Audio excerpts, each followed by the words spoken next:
The morning sky over Wall Street was painted in muted gray, the kind that whispered trouble before anyone dared to name it. James Carter said, "I checked the numbers 3 times, but they keep falling, like sand through my fingers." His breath was shallow, the panic spreading faster than he could suppress it. Screens glowed in red, each line plunging lower, devouring fortunes in silence.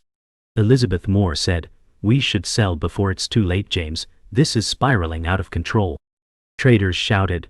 Phones buzzed like swarms of angry bees, and the market was already collapsing into chaos. In that storm, Henry Collins said, "Stay calm, James. Volatility breeds opportunity." James felt the words, but couldn't believe them. His chest tightened. The empire he had fought for, his late nights, his sleepless years, were unraveling in front of his eyes. Samuel Green said, "If we don't cut now, there won't be anything left to save." Every tick of the clock was a hammer blow. Fear wasn't just in the numbers, it was etched into every face, every breath, every decision about to be made. James Carter said, "I never thought I'd see the day when everything I built could collapse in seconds." Elizabeth Moore sat across from him, her voice sharp. "James, denial won't stop the bleeding. We need a plan now." The trading floor hummed with tension, a thick fog of fear where decisions meant survival or destruction. Henry Collins said, "Don't let fear dictate your next move. Fortune favors the bold." Yet Samuel Green's voice cracked. "Boldness could sink us faster than hesitation." Silence pressed down like a weight. James stared at the screen where red lines bled downward. For a moment he wondered if all his sleepless nights had been for nothing, if ambition had been his curse. The room vibrated with the electric hum of panic, but inside James, a deeper storm brewed. Regret, fear, and the crushing realization that nothing lasts forever. The clock ticked loudly, every second like a countdown to destruction. James Carter said, "We've come too far to fold now, but if we stand still, the market will bury us alive." Elizabeth Moore leaned forward. "We have to liquidate something before it's all ashes." Henry Collins' voice carried calm authority. "Courage, James. The market is cruel, but fear makes it fatal." Samuel Green exhaled. "Courage is worthless if there's nothing left to save." Papers rustled, phones buzzed, voices rose and fell like a storm battering glass walls. James' eyes darted between them, the pressure suffocating. The empire he had bled for was bleeding him dry. And yet, beneath the fear, a dangerous thought crept in. What if he could turn this chaos into one last chance? James Carter said, "Everything feels like it's slipping through my hands, like the floor has given way." Elizabeth Moore countered, "Then build a new floor before you fall with the rest." Henry Collins chuckled dryly, "Markets break men, James, but sometimes men break markets." Samuel Green whispered, "Or they break themselves trying." Silence hung heavy, pierced only by the endless beeping of collapsing numbers on the monitors. Sweat stained James' collar, his chest a drum of thunder. In that suffocating moment, choice felt like a knife, cut away everything to survive, or hold on and risk drowning. Either path carried a cost. And James knew, whichever way he turned, nothing would ever be the same again. James Carter stared at his reflection in the black glass of a dormant screen. He whispered, "I chased fortune, and now fortune hunts me." Elizabeth Moore said, "James, this is not the end unless you let it be." Henry Collins' voice carried steel. "Your fear is the enemy, not the market." Samuel Green muttered, "Sometimes fear is the only truth left." Outside, the city roared, but inside, the walls closed in.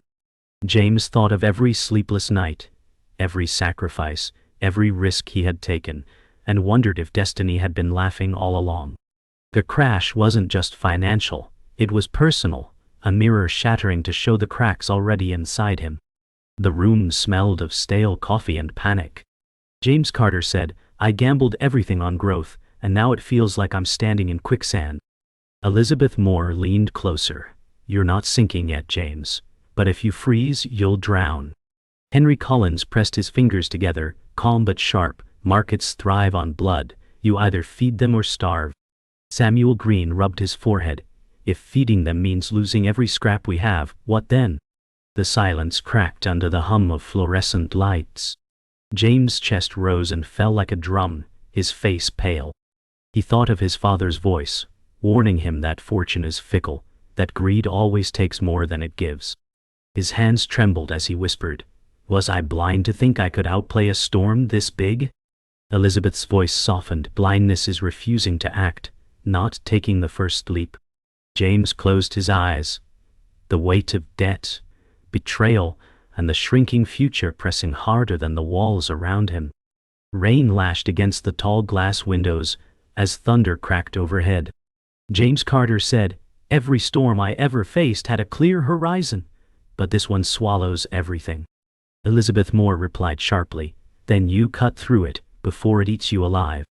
Henry Collins stood near the window, his reflection fractured by the raindrops. "Storms make kings or ghosts. James, and fear decides which you'll be." Samuel Green shook his head. "No king survives without an army, and ours is deserting." The storm outside mirrored the storm within, relentless, unforgiving. James' pulse raced as if sensed with the lightning. You know. He thought of how close triumph had once been, how the taste of victory now turned to ash. Elizabeth's eyes caught his, fierce and unrelenting, while Henry's calm presence felt like ice. The room became a cage, the storm outside its bars. James whispered, "Maybe I've been fighting shadows instead of storms." James Carter said, "We built everything on borrowed time and borrowed money, and now the collectors are here." Elizabeth Moore leaned in, voice cutting, "Then give them something before they take everything." Henry Collins' words carried steady weight. "Desperation is currency, James, but it pays in pain." Samuel Green muttered bitterly, "Then pain is the only coin left." The ticking clock felt louder than their voices, the second hand mocking him with every strike. James' mind flashed to late nights, when success seemed certain, when the idea of collapse was a fantasy. But this wasn't fantasy anymore. It was a reckoning. Elizabeth pressed, "This is the fight where you prove if you're the man who makes fortune or the man fortune breaks." James felt the air tighten. The bedroom became a coffin, the ceiling pressing lower with every word. He clenched his fists, muttering, "If fortune demands blood, then it will have mine." The silence was a predator, circling. James Carter said, "If betrayal comes, it won't be from strangers. It will come from those closest." Elizabeth Moore snapped, "Then trust no one, not even me." Henry Collins' lips curved in a faint smile. "Trust is a luxury, James, and luxuries are for the rich." Samuel Green's eyes darted nervously. "If we start suspecting each other, we'll collapse faster than the market." The air was poison, every breath bitter with doubt. James studied their faces, wondering who would cut him down first, who already sharpened the blade. Shadows stretched across the walls like claws. His voice dropped, heavy with steel.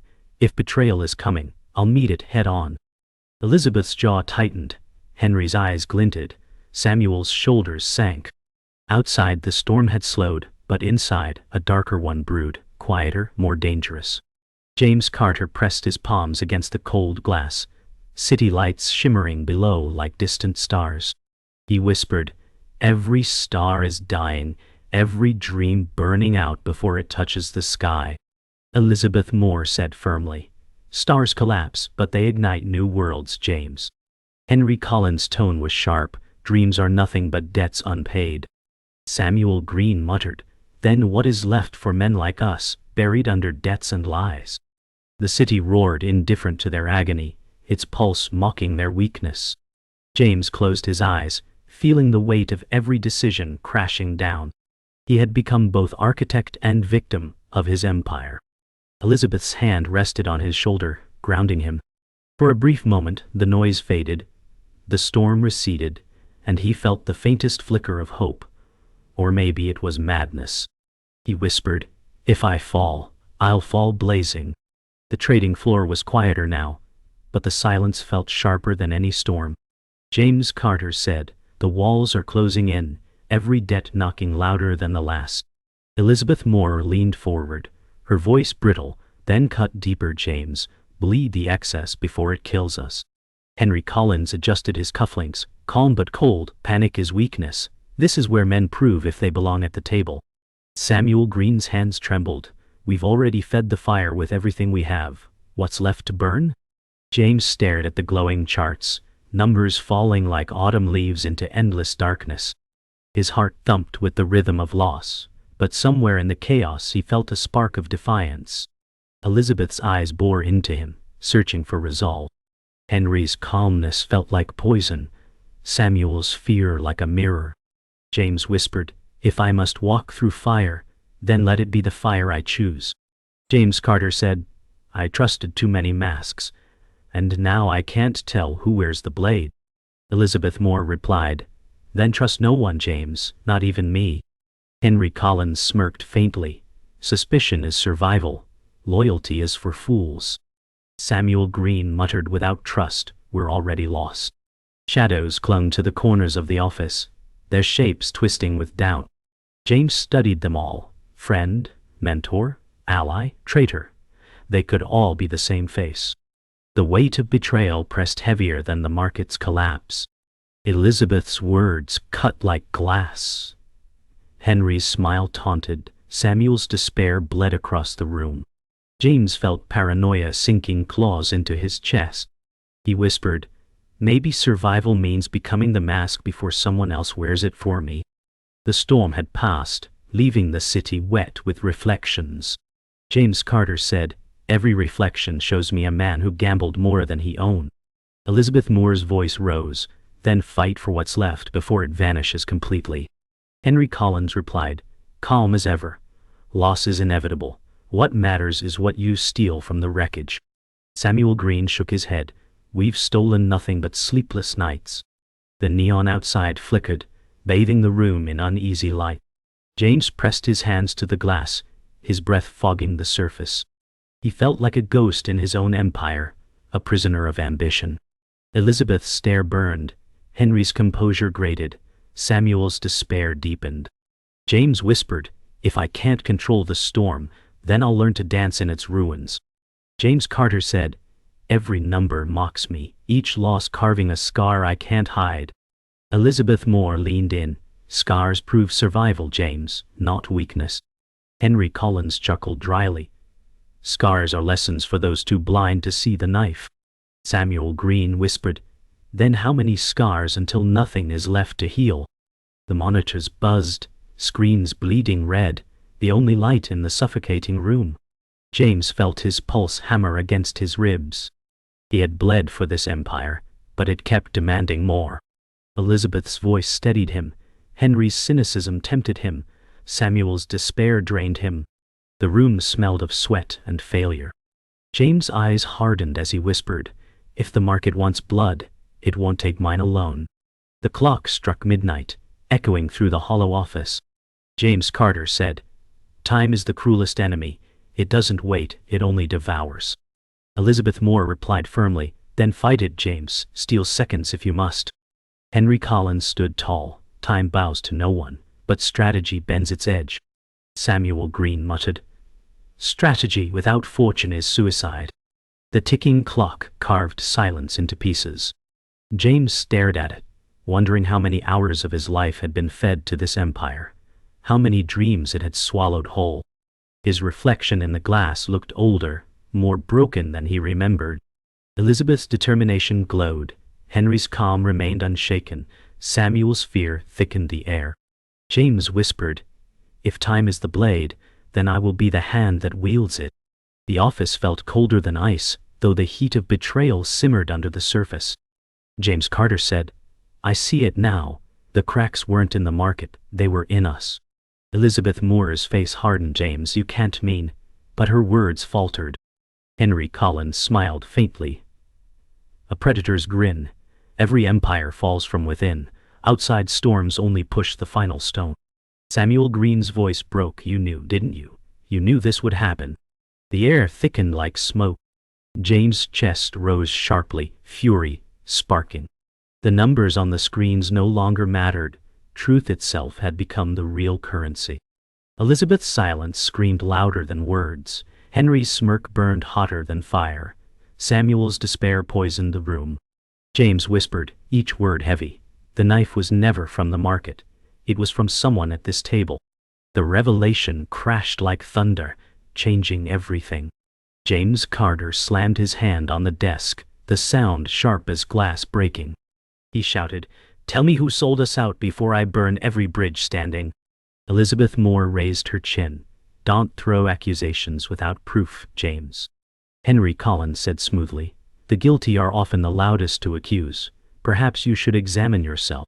Samuel Green shook his head violently. No, it wasn't me. I tried to save us."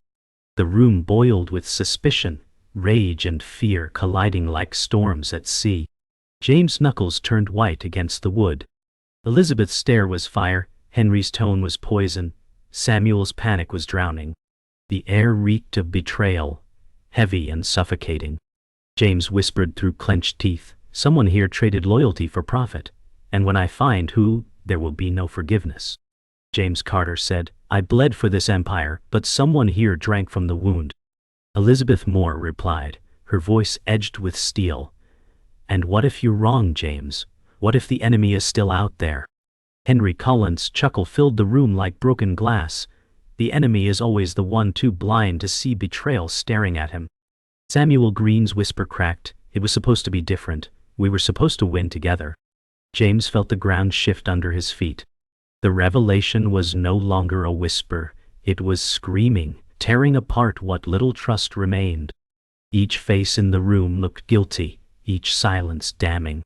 James muttered darkly, "If the truth won't reveal itself, then I'll rip it from the shadows." The weight of betrayal pressed against his chest like a noose. James Carter pressed forward, his voice low and burning. "Fortune wasn't lost by chance, it was stolen." Elizabeth Moore snapped, "And who do you blame, James, the one who built with you or the one who stood against you?" Henry Collins laughed quietly. "Blame is for the weak. Winners never waste time searching for culprits."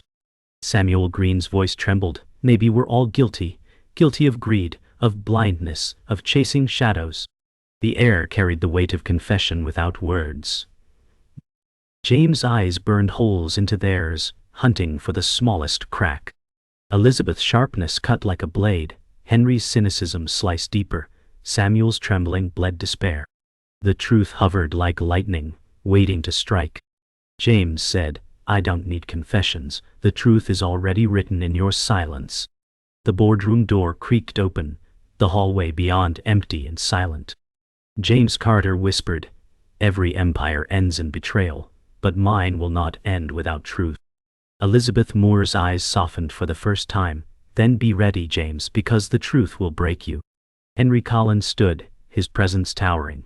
"Truth is a weapon, one you may not survive wielding." Samuel Green sank into his chair muttering, "We've already broken. The truth will only finish the job." James felt the walls closing, yet a dangerous calm spread through his veins. He knew the betrayal, though no one spoke it aloud. The air was thick with endings. He clenched his jaw and said, "Then let the truth come, and let it come through fire." The revelation was no longer a whisper, it was war.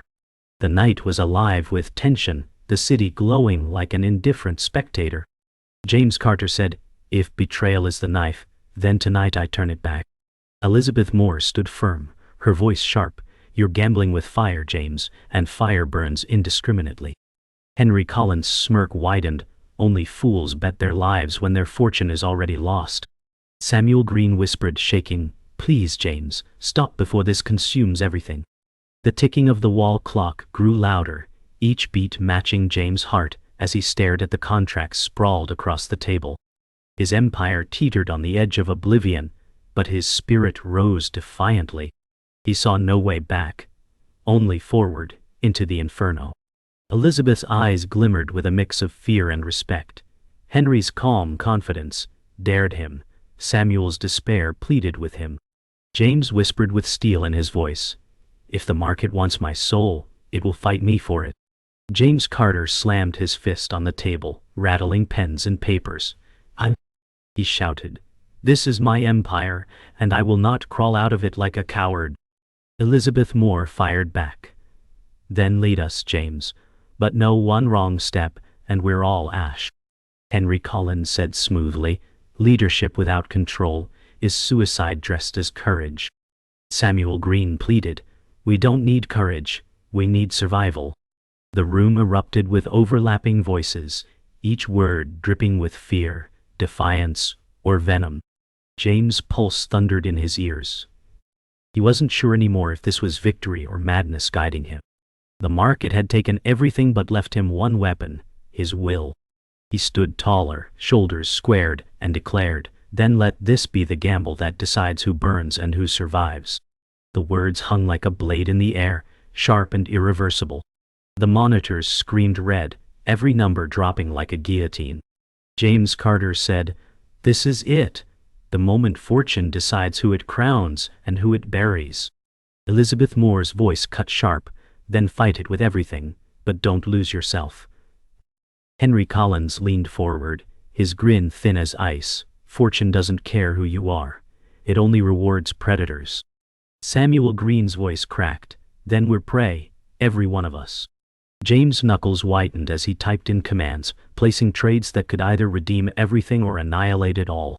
His heart raced, sweat streaming, but his mind burned with clarity. The crash outside his window mirrored the chaos inside. Elizabeth's fierce presence steadied him, Henry's coldness infuriated him, Samuel's fear reminded him of the cost. He whispered, if this is my last move, then let it shake the heavens. The room quaked with silence after the trades went through. James Carter said, his voice low, every empire is built on blood, and tonight mine takes its due. Elizabeth Moore's tone was raw. If you fall, James, at least let it be as a man, not a monster. Henry Collins chuckled darkly, monsters rule the markets, men are their prey.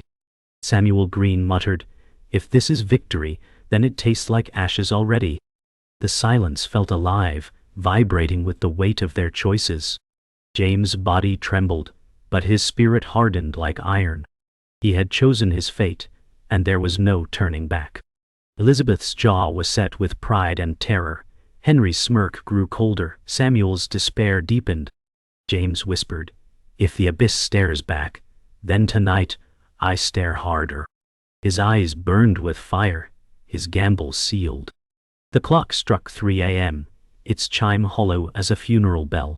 James Carter said, this was never about money. It was about proving I could bend fate itself. Elizabeth Moore whispered fiercely, then make it worth the ruin, James. Henry Collins' voice dripped with venom.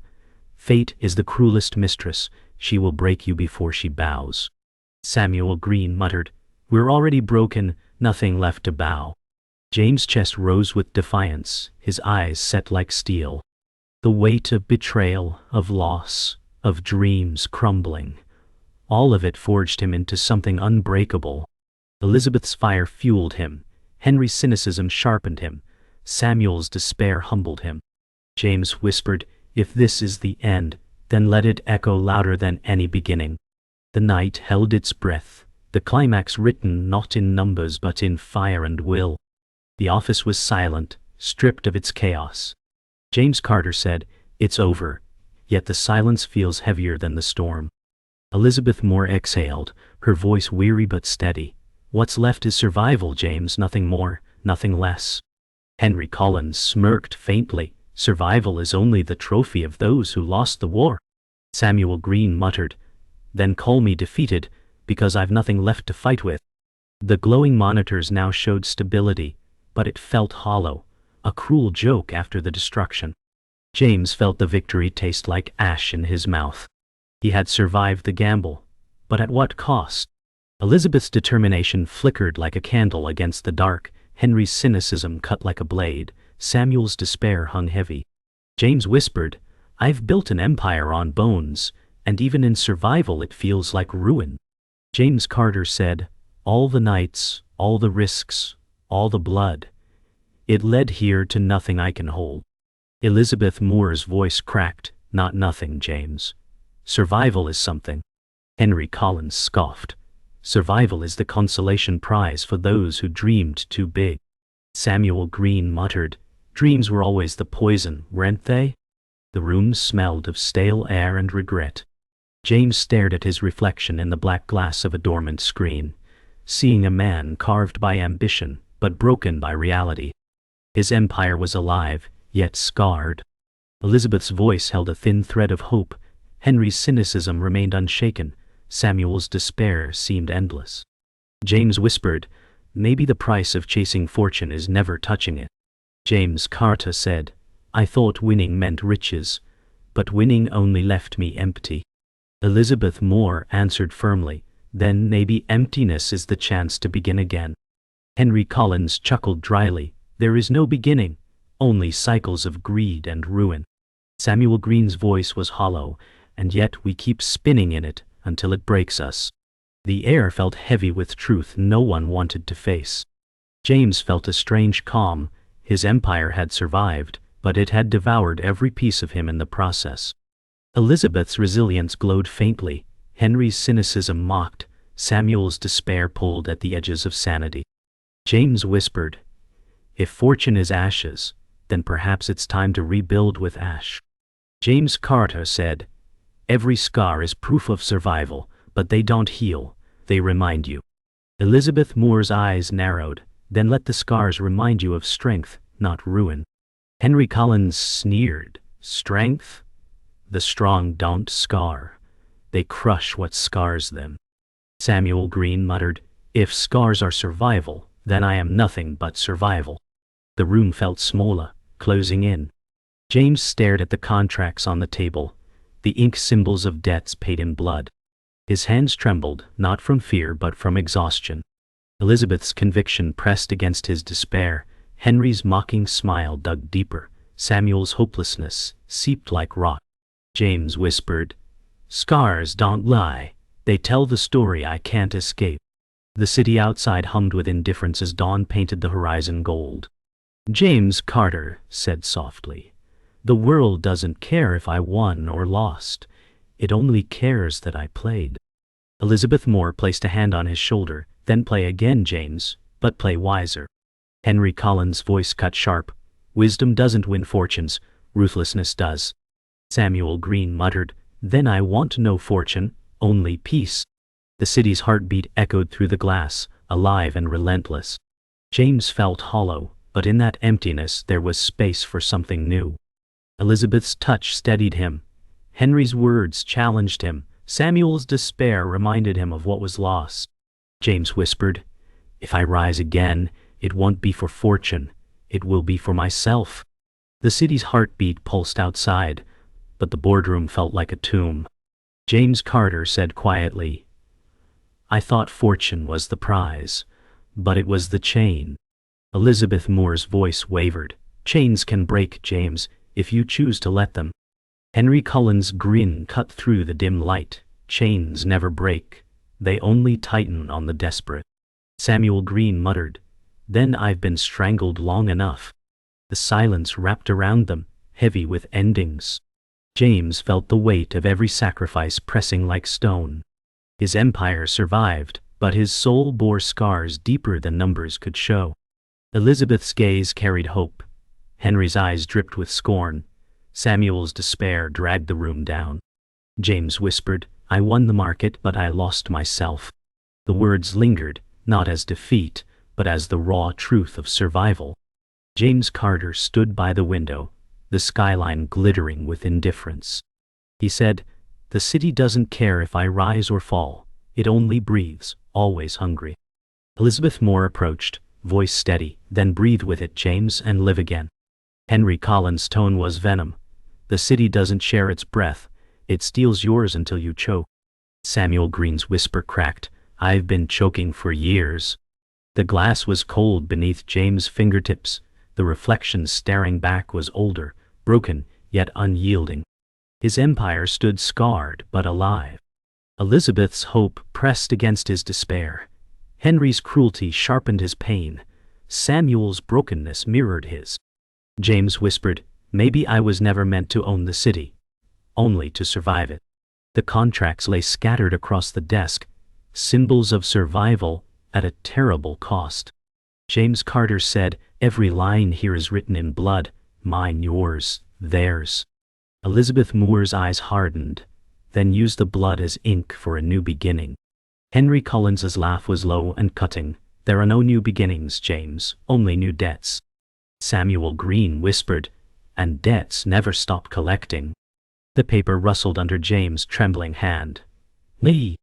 He felt the Empire breathing through the contracts, demanding more, always more. Elizabeth's determination steadied him. Henry's poison gnawed at him. Samuel's despair echoed inside him. James whispered, "If this is the book of my life, then let it end here, not as a triumph, but as a warning." His voice was both weary and resolute, final yet unbroken. James Carter said, "Fortune doesn't crown kings, it buries them under gold they can't carry." Elizabeth Moore's voice was sharp. "Then don't let it bury you, James. Rise even from ruin." Henry Collins sneered, "Ruin is all that's left. Men like us were born to drown in it." Samuel Green muttered, "I've been drowning for too long." The clock ticked, mocking every word with finality. James felt the weight of all choices, the faces of those who had trusted him, the betrayal that had bled his empire. Elizabeth's fire pulled him upward, Henry's venom dragged him down, Samuel's despair hollowed the air. James whispered, "If ruin is the grave, then let my last breath be defiance."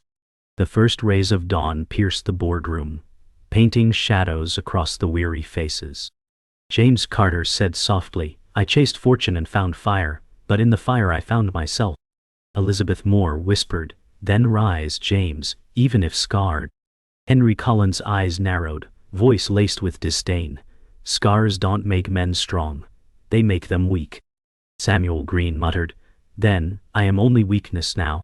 James' chest rose, not with triumph but with final acceptance. His empire was scarred, his soul burdened, but he was still standing. Elizabeth's hope steadied him, Henry's venom tested him, Samuel's despair humbled him.